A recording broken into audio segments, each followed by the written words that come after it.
Hi friends, క్యాలీఫ్లవర్ను పచ్చడి కోసం కొన్నా. ఫ్లవర్ని శుభ్రంగా కడిగి చిన్న చిన్నగా కట్ చేసి తడి లేకుండా పొడి బట్టతో తుడిచి ఫ్యాన్ గాలికి ఆరబెట్టాను. బాగా ఆరిని ఫ్లవర్కి ఉన్న కాడలు కూడా కట్ చేసి సపరేట్గా ఆరబెట్టినాను. వీటిని ఊట తయారు చేసుకోవటం కోసం మాత్రమే వాడుకుంటాను, పచ్చడిలో కలపను. నాకు మొత్తంగా 5 కప్పుల ముక్కలు అయినాయి.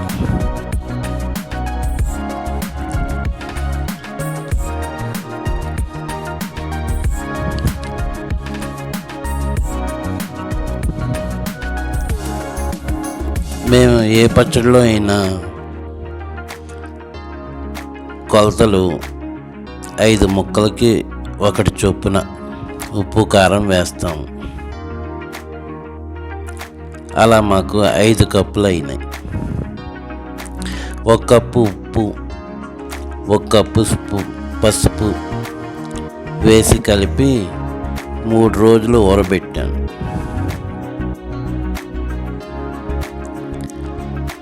కాడల్లో కూడా కొద్దిగా ఉప్పు పసుపు వేసి ఊరబెట్టాం.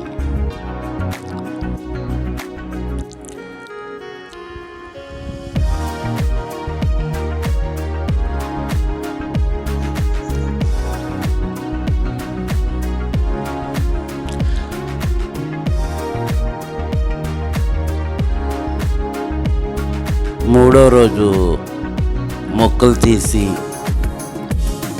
కాడల్లో వచ్చిన వాటర్ని కూడా కలిపి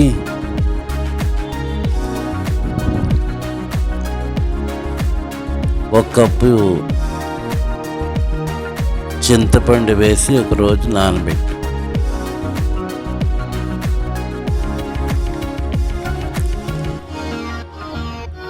ఈ ఓట్లో తీసిన ఫ్లవర్ ముక్కల్ని నీడలో ఆరబెట్టాం.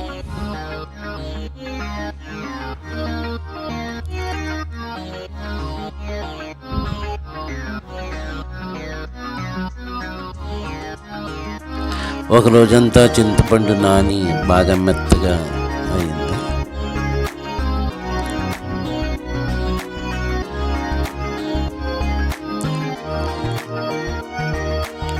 ఆ ఓట్లో ఈ చింతపండుని బాగా నానబెట్టాం.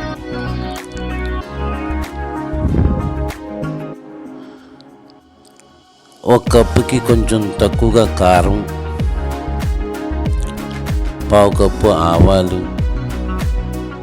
1 స్పూన్ మెంతులు, 2 వెల్లుల్లి తీసుకొని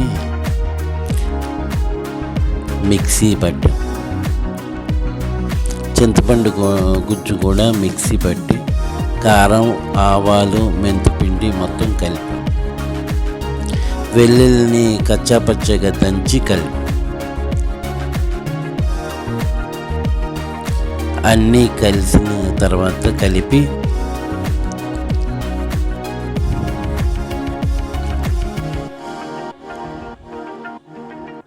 తాలింపుకి 1 కప్పు నూనెలో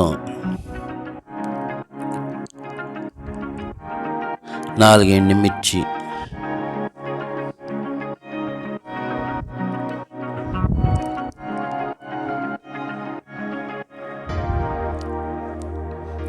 1 స్పూన్ ఆవాలు, 1/2 స్పూన్ మెంతులు, 4 వెల్లుల్లి, 2 స్పూన్లు పచ్చిశనగపప్పు, 1 స్పూను మినపప్పు, 4 కరివేపాకు రెబ్బలు, ఇవన్నీ వేసి నూనె వేడెక్కిన తర్వాత ఇవన్నీ వేసి బాగా వేగిన తర్వాత పచ్చట్లో కలిపి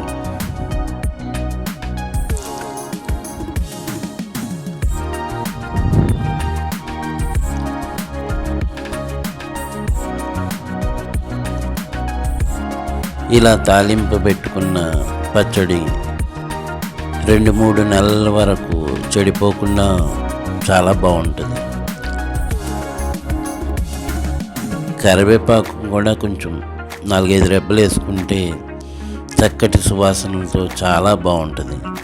ఇష్టం ఉన్న వాళ్ళు ఇంగువ కూడా వేసుకోవచ్చు, కానీ నేను ప్రస్తుతం వేయలేదు. మేము ఇంగువ వాడడం పెద్దగా, అందుకని మీకు ఇష్టమైతే ఇంగువ కూడా కలుపుకుంటే సువాసన చాలా బాగుంటుంది.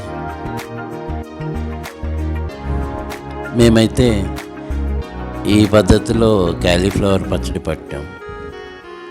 ఫ్రిడ్జ్లో పెట్టుకోకపోయినా 2 నెలలు చాలా బాగుంటుంది. ముక్కలు కూడా కరకరలాడుతూ చాలా బాగుంటాయండి. మీకు ఈ విధానం నచ్చితే లైక్ చేయండి, షేర్ చేయండి. మీరు ఎలాంటి విధంగా పచ్చడి పట్టుకుంటున్నారో కామెంట్ చేసి చెప్పండి.